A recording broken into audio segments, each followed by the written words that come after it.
Hello, good morning. तो आज हम लोग जो है कि मेटलर्जी चूंकि है नहीं, तो हम फिर भी उसे लास्ट में एक बार जरूर देखेंगे क्योंकि कंपटीशन वगैरह में आएंगे क्वेश्चन। तो देखेंगे क्या क्या पढ़ना है। P block element.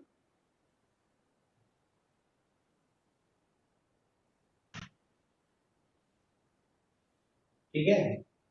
P block elements में हम लोग को देखो, इसमें भी कुछ चीजें जो है डिटेक्ट कर दी गई है। जनरल प्रॉपर्टी हमें विशेष रूप से पढ़ना है। जो क्वेश्चन इसमें से आते हैं वो रीजनिंग टाइप के क्वेश्चन आते हैं। ठीक है। क्वेश्चन इसमें जो होते हैं सब रीजनिंग टाइप के क्वेश्चन होते हैं। लेकिन जो पहले प्रिपरेशन ऑफ नाइट्रिक एसिड था, प्रिपरेशन ऑफ सल्फ्यूरिक एसिड था, ठीक है, तो इसमें जो डिटेल रिएक्शन वगैरह हुआ करते थे उसको हटा दिया गया। अब हमें इसमें जो है कि पहले तो सारी चीजें फोकस करनी है जनरल प्रॉपर्टी पे, और उससे रिलेटेड जो रीजनिंग के क्वेश्चन है उस पे हमें फोकस करना है। ठीक है। अब तो जो चैप्टर हमारे पास बचे हैं पी ब्लॉक डी ब्लॉक, ये दोनों थियोरेटिकल चैप्टर है। और हमारा इसके बाद कोऑर्डिनेशन कंपाउंड बचा है। और कोऑर्डिनेशन कंपाउंड में हमें जो है थोड़ा जो है कि कोऑर्डिनेशन कंपाउंड्स के बारे में पढ़ना है, उनकी जनरल प्रॉपर्टी वगैरह है, नेमिंग है, थ्योरीज है। तीन थ्योरियां हैं, उस थ्योरी को देखना है। एक आइसोमेरिज्म था जो कि उसको ड्रॉ करना था, देखना था, वो हटा दिया गया है। लेकिन उसको भी हम लोग देख लेंगे। नेमिंग नेमिंग भी हम लोग देखेंगे। ठीक है। तो आज हम लोग पी ब्लॉक एलिमेंट शुरू करते हैं। और इस पी ब्लॉक एलिमेंट में आज हो गई 6, 7, 8। आज हम यहाँ पे डेट डाल देते हैं 10। 10 हमने डेट डाला है तो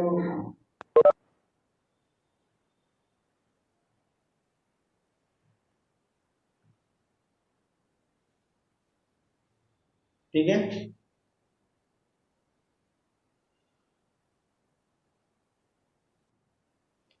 चलो, तो पी ब्लॉक एलिमेंट में हमारे कौन कौन से एलिमेंट हैं उनको देखेंगे, और उनकी जो जनरल प्रॉपर्टी है उसको देखेंगे। तो सबसे पहले हम पी ब्लॉक एलिमेंट्स क्या है। Are those all those elements all those elements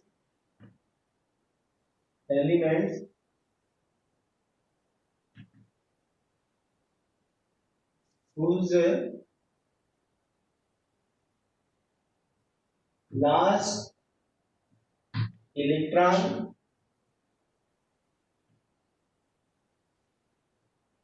enter into p subcell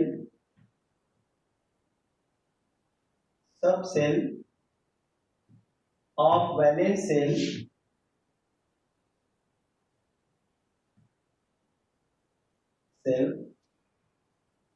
are are known as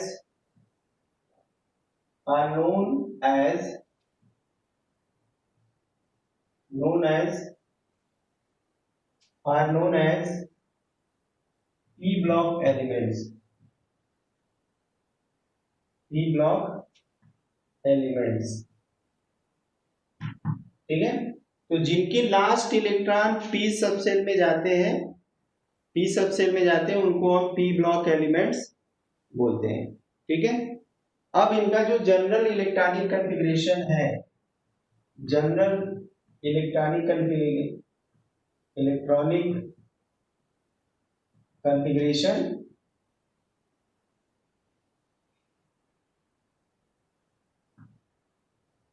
वो है NH2NP126। इतने से इतने के बीच में एलिमेंट डाले जाएंगे। ठीक है। और ये जो हमारा पी ब्लॉक एलिमेंट्स का जो ग्रुप है, पी ब्लॉक एलिमेंट्स का जो ग्रुप है हमारा, इसमें तीन तरह के एलिमेंट हैं। तीन क्या, हम चार तरह के ग्रुप में हम बांट सकते हैं। ठीक है।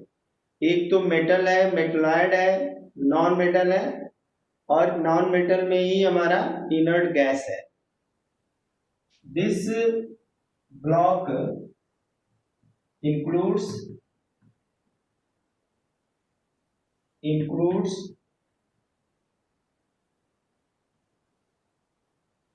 metal,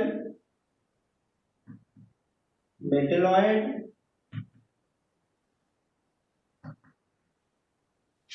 non-metal and inert gas।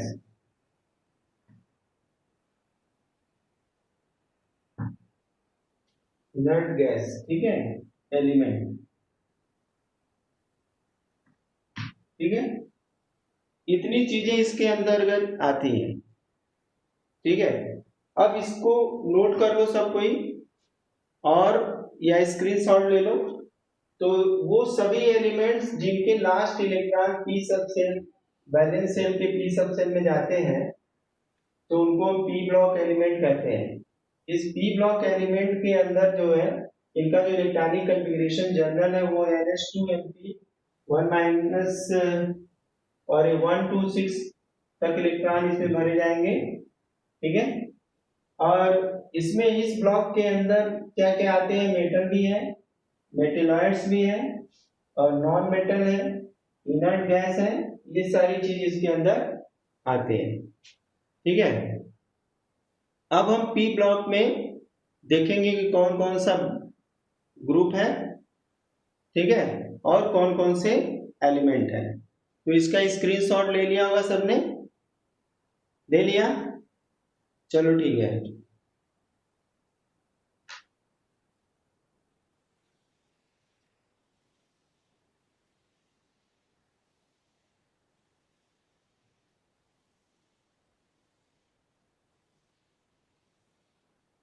तो इसमें हम यहाँ पे बनाएंगे periodic table with electronic configuration. आप लोग भी इसको नोट करेंगे और थ्योरीज को यहाँ पे हम बताते चलेंगे। हीलियम, नियॉन, आर्गन, क्रिप्टॉन,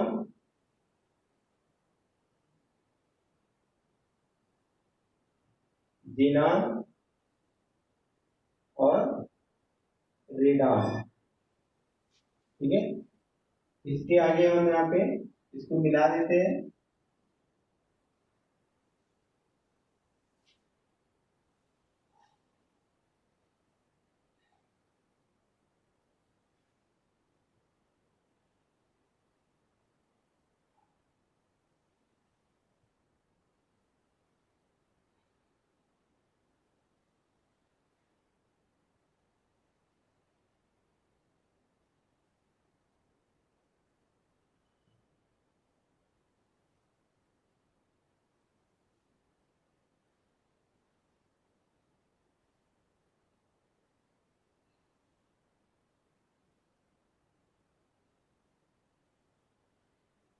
ठीक है।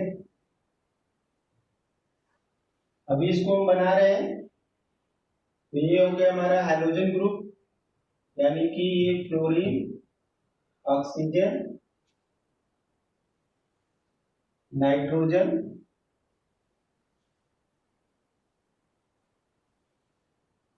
कार्बन एंड बोरॉन, ठीक है।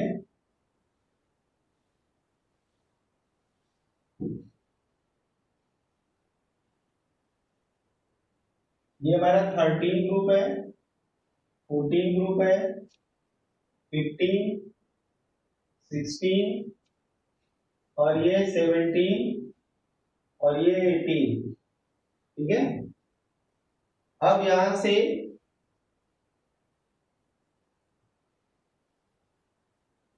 ये हमारा सेकेंड पीरियड है, second period, third period, fourth, fifth, sixth and seventh is incomplete, okay.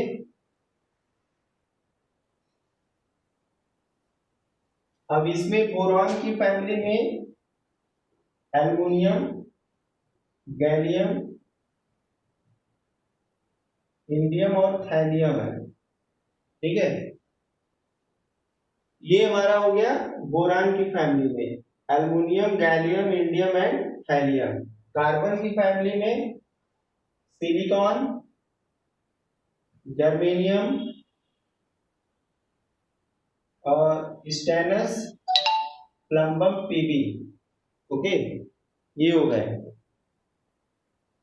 इसको नोट करते चलना है।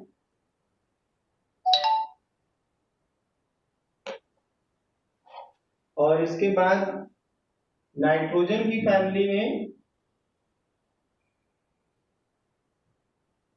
फास्फोरस, आर्सेनिक, एंटीमनी और बिस्मथ। ऑक्सीजन की फैमिली में sulphur, selenium, tellurium and polonium. Chlorine, chlorine, chlorine, bromine, iodine, astatine. ठीक है, ये हमारे एलिमेंट हो गए। इसका एटॉमिक नंबर यहाँ पे हम लिख देते हैं। इसका एटॉमिक नंबर 5, 6, 7, 8, 9 एंड 10। इसका एटॉमिक नंबर 2।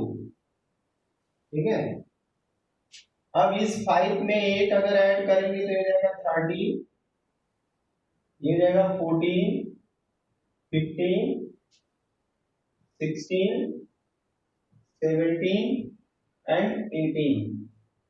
ठीक है, अब इसमें हम 18 ऐड करेंगे तो ये हो जाएगा 31, 32, 33, 34, 35 एंड 36। ओके, इसके बाद हम यहाँ पे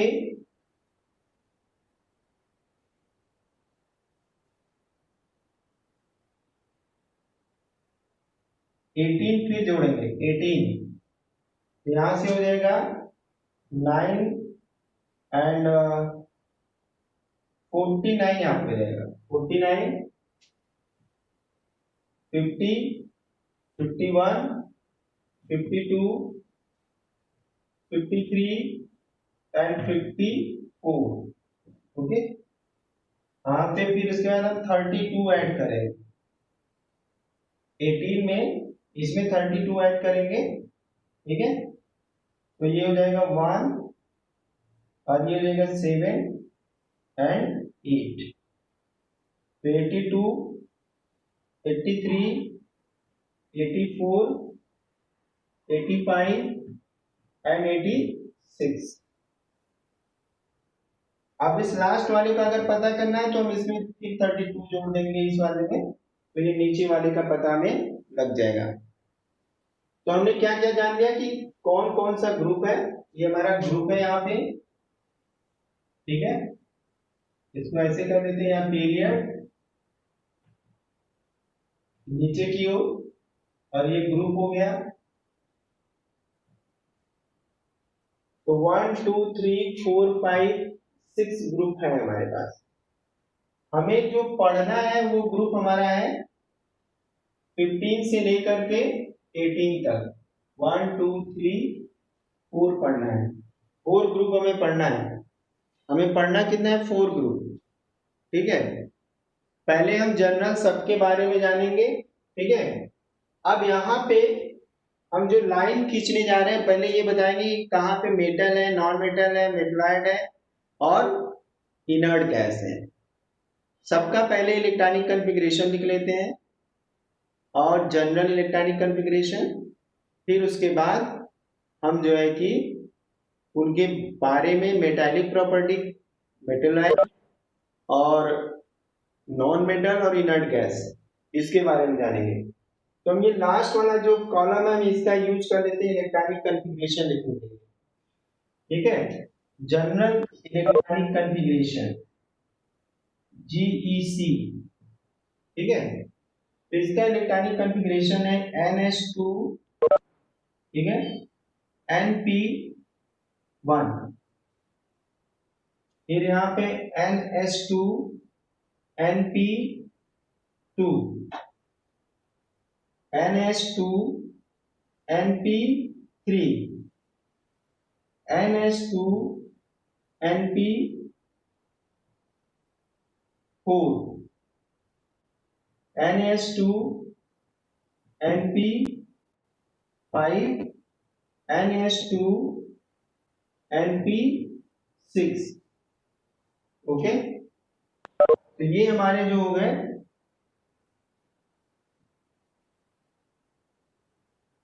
electronic configuration, general electronic configuration हो गए, ठीक है। अब इस इलेक्ट्रॉनिक कॉन्फ़िगरेशन के बेस पे देखा जाए तो यहां से लेकर के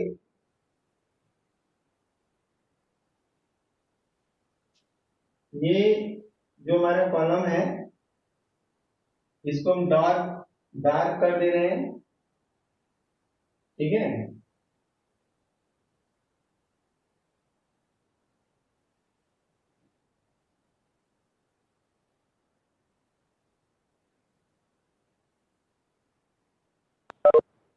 ठीक है, इधर इस लाइन के चारों तरफ इस साइड में ये जो हमने लाइन बनाई है, लाइन ड्रॉ की है, इस लाइन के इस साइड में, ठीक है, इस साइड में ये सब मेटल है, ये हमारे जो है क्या है, मेटल है, यहाँ पे ये मेटल है, ये सब हमारा मेटल है। और इस लाइन पे ये जो है ये मेटेलॉइड है, मेटेलॉइड, ये हमारा बोरान, सिलिकॉन, जर्मेनियम, एंटीमनी, टेलुरिनियम, ठीक है, ये सब हमारे मेटलॉइड में आते हैं। पोलेनियम और स्टेटिन और रेडान, ये तीनों हमारे रेडियो एक्टिव है, रेडियो एक्टिव, ठीक है। ये हो गए मेटलॉइड, ये हो गया जो है कि हमारा मेटल, ये सब हो गए हमारे मेटल। और इधर के साइड में ये सब क्या हो गए, ये सब हमारे नॉन मेटल हो गए, नॉन मेटल, आई बात समझ में। और इस जीरो ग्रुप यानी 18 में ये हमारा इनर्ट गैस है, इनर्ट गैस, ठीक है। तो इस तरह से हमारी पीरियोडिक टेबल जो है 4 पार्ट में डिवाइड हो गई।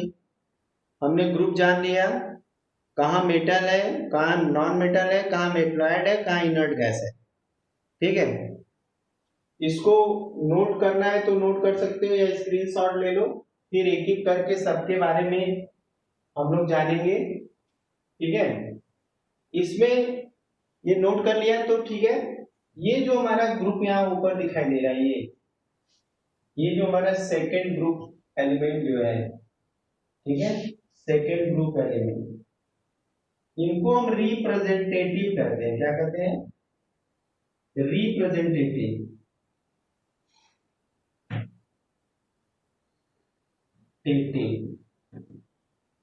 इनको हम रिप्रेजेंटेटिव कहते हैं। रिप्रेजेंटेटिव क्यों कहते हैं, why we call them representative, because they represent their group, ये अपने ग्रुप को रिप्रेजेंट करते हैं, ये अपने ग्रुप को रिप्रेजेंट करते हैं। और इस ग्रुप में, इस पीरियड में, सेकेंड पीरियड के जो एलिमेंट होते हैं वो अपने ग्रुप से एनॉमलस बिहेवियर शो करते हैं।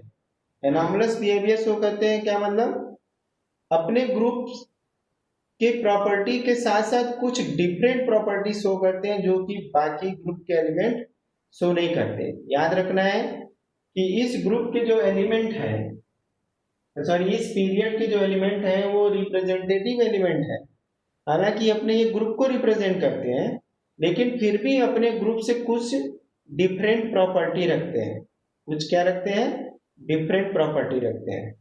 तो group two, sorry period two elements are known as representative element. However, they contain some different property from their respective group. Therefore, they show the anomalous behavior. They show anomalous behavior. ठीक है, तो इस group के ये जो element है ये यहाँ पे एनॉमलस बिहेवियर शो कर रहे हैं।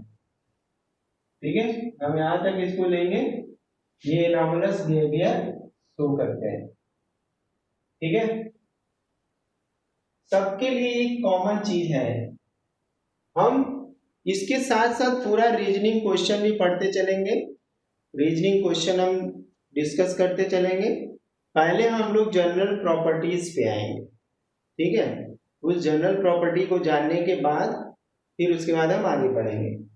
तो इसमें हमने ये नोट कर लिया कि ये जो नीचे के एलिमेंट होते हैं वो लगभग सब रेडियो एक्टिव टाइप के होते हैं। ये भी हमारा रेडियो एक्टिव है, ये भी हमारा क्या है, रेडियो एक्टिव है, ये सब रेडियो एक्टिव हो जाते हैं। लेकिन ये बीसीमथ जो मेटालिक प्रॉपर्टी शो करता है, ये भी मेटालिक प्रॉपर्टी शो करता है। ठीक है, इसके बाद इसमें जो ये हमारा गैलियम है, ये गैलियम ये लिक्विड है, ये भी लिक्विड मेटल के रूप में है। गैलियम क्या है, लिक्विड मेटल के रूप में है। और सिलिकॉन, सिलिकॉन और जर्मेनियम का यूज सबने पढ़ लिया है। सिलिकॉन और जर्मेनियम का, सिलिकॉन और जर्मेनियम के बारे में क्या पढ़ा है, सिलिकॉन और जर्मेनियम जो है ये सेमीकंडक्टर है, सेमी कंडक्टर। ठीक है, सेमी कंडक्टर, इनका हम यूज सेमी कंडक्टर में इनका हम पढ़ेंगे। ठीक है, इसमें नाइट्रोजन फैमिली और ऑक्सीजन फैमिली में हम लोग देखेंगे कि कुछ इलेक्ट्रॉनिक कॉन्फ़िगरेशन डिफरेंट दिखाई देता है। तो इसको सब लोग जान गए, एक बार फिर से सारी चीजें बता दे रहे हैं ताकि हौच पौच ना हो। पी ब्लॉक में इतने एलिमेंट है, ग्रुप 13 से लेकर के ग्रुप 18 आता है, ग्रुप 13 से लेकर के ग्रुप 18 आता है। और इसमें मेटल भी है, मेटलॉइड भी है, नॉन मेटल है, इनर्ट गैस। ठीक है, इसके अलावा हमने यहाँ पे इनका जनरल इलेक्ट्रॉनिक कॉन्फ़िगरेशन लिख दिया है, NH2 NP1, NH2 NP2, NH2 NP3, NH2 NP4, NH2 NP5, NH2 NP6। इसके बाद हमने बता दिया कि ये सारे जो है इस लाइन के इस पार जितने एलिमेंट हैं वो सब नॉन मेटल सॉरी मेटल है, और इस लाइन के ऊपर जितने एलिमेंट है वो मेटलॉइड है, और इसके बाद जितने एलिमेंट है वो सब क्या है, वो सब के सब नॉन मेटल है। और लास्ट में हमारा जो ग्रुप दिखाई देता है इनर्ट गैस का है। नीचे जो हमारे एलिमेंट हैवी मेटल होते हैं वो रेडियोएक्टिव नेचर के होते हैं। तो यहाँ पोलोनियम, एस्टिटीनियम और रेडियम, रेडॉन और लेड जो है कि रेडियोएक्टिव नेचर का है। ठीक है, ये बता दिया हमने। सेकेंड ग्रुप रिप्रेजेंटेटिव है, साथ ही इन एलिमेंट्स में एनॉमलस बिहेवियर भी पाया जाता है। अब ये जो है कि एक एक ग्रुप के बारे में जब हम पढ़ेंगे तो उसके बारे में स्पेशली पढ़ेंगे। यहाँ पे हमें जो है कि 15, 16, 17 और 18 ग्रुप को पढ़ना है। 15, 16, 17 ग्रुप को पढ़ना है। आई बात समझे? तो अब हम इसको इरेज करते हैं, किसी को अगर नोट करना है सच तो नोट कर ले। ठीक है, या इसमें मेटल की प्रॉपर्टी सबको पता है, डक्टाइल होता है, मैलिएबल होता है, सोनरस साउंड होती है। ठीक है, और high melting point, boiling point होता है, ये सब जानते हैं। मेटोलाइट जो होते हैं नॉन मेटल और मेटल के बीच की प्रॉपर्टी शो करते हैं। जनरल कंडीशन में नॉन मेटल होते हैं, लेकिन जब कंडीशन चेंज करते हैं तो मेटल के रूप में बिहेवियर शो करते हैं, इसलिए इनको मेटेलॉइड कहते हैं। इसके बाद जो है कि जो नॉन मेटल है तो वो उनकी प्रॉपर्टी सबको पता है, non ductile, non malleable, no sonorous sound, no shining surface. ठीक है, इसके बाद हमने ये बता दिया कि इनर्ट गैसेस जो होती हैं इनर्ट होती हैं। क्यों इनर्ट होती हैं? क्योंकि ये किसी से रिएक्शन नहीं करती हैं। क्यों क्यों नहीं करती है? क्योंकि इनका ऑक्टेट पूरा है, इसलिए इनर्ट बोला जाता है। इन्वायरमेंट में बहुत कम अमाउंट में पाए जाते हैं, इसलिए इनको रेयर भी बोला जाता है। इनको क्या बोला जाता है? रेयर एलिमेंट बोला जाता है। आई बात समझ में? अब इसके बाद यहाँ पे सिलिकॉन और जर्मेनियम को सेमीकंडक्टर के रूप में यूज करते हैं। गैलियम हमारा एक और लिक्विड मेटल के रूप में पाया जाता है, ठीक है। और क्या बचा? सारी चीज हमने ये बता दी। अब इसको हम इरेज करेंगे। अब हम जनरल प्रॉपर्टी पे आएंगे, ठीक है। तो हम इसको इरेज करते हैं, सबने नोट कर लिया होगा।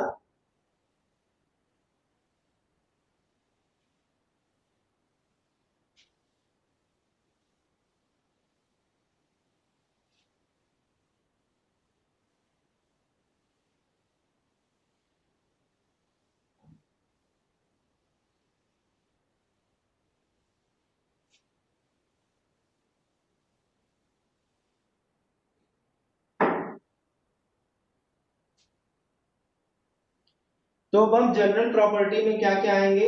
सबसे पहला हमारा जो आता है एटॉमिक साइज, ठीक है। क्या आता है?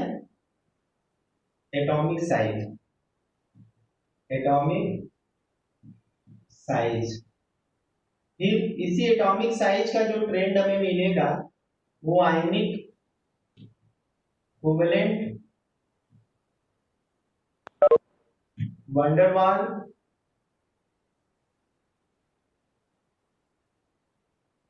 थोड़ा थोड़ा डिफरेंस होता है, मगर हम इसको ले सकते हैं। दूसरा हम यहाँ पे देखेंगे आयनाइजेशन इंथैल्पी। Ionization enthalpy. तीसरा हम यहाँ पे देखेंगे electron gain enthalpy. Gain enthalpy, कहीं कहीं पे एफिनिटी लिखा होगा।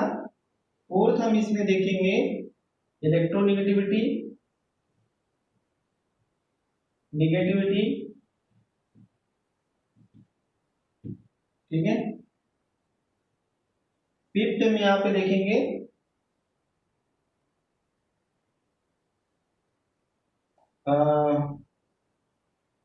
वैलेंसी पहले देखेंगे, वैलेंसी, ठीक है। अभी हम इतनी प्रॉपर्टी डिस्कस करेंगे। अभी इसमें बहुत सारी प्रॉपर्टी हैं जो हमें डिस्कस करना है। इसमें अभी मेटालिक प्रॉपर्टी पढ़ना है, एसिडिटिक पढ़ना है, बेसिसिटी पढ़ना है, ठीक है, यानी एसिडिक बेसिक नेचर पढ़ना है। तो अभी बहुत सारी प्रॉपर्टी है, हमने इतनी जो है मेजर प्रॉपर्टी ले ली है। इतना हमने मेजर प्रॉपर्टी ले लिया है। और यहाँ पे हम लोग लिखेंगे पीरियड, पीरियड, और यहाँ पे लिखेंगे ग्रुप। इधर दिख नहीं रहा होगा, तो हम यहाँ पे पीरियड और यहाँ पे लिख देंगे ग्रुप, ठीक है। अब यहाँ पे एटॉमिक साइज क्या होता है ये हम सब जानते हैं, 11 में सारा हमने ये सब चीजें बताया था। एक बार फिर बता देते हैं कि कोई भी एक ये न्यूक्लियाई है, ये एटम की सेल है, ठीक है। इस सेल से जो आउटर मोस्ट सेल के बीच का जो रेडियस है वो इसकी साइज को बताता है, वो इसकी साइज को बताता है, ठीक है। तो एटम के इनर मोस्ट यानी कि न्यूक्लियस से लेके आउटर मोस्ट सेल के बीच की जो डिस्टेंस होती है वो हमारी क्या होती है?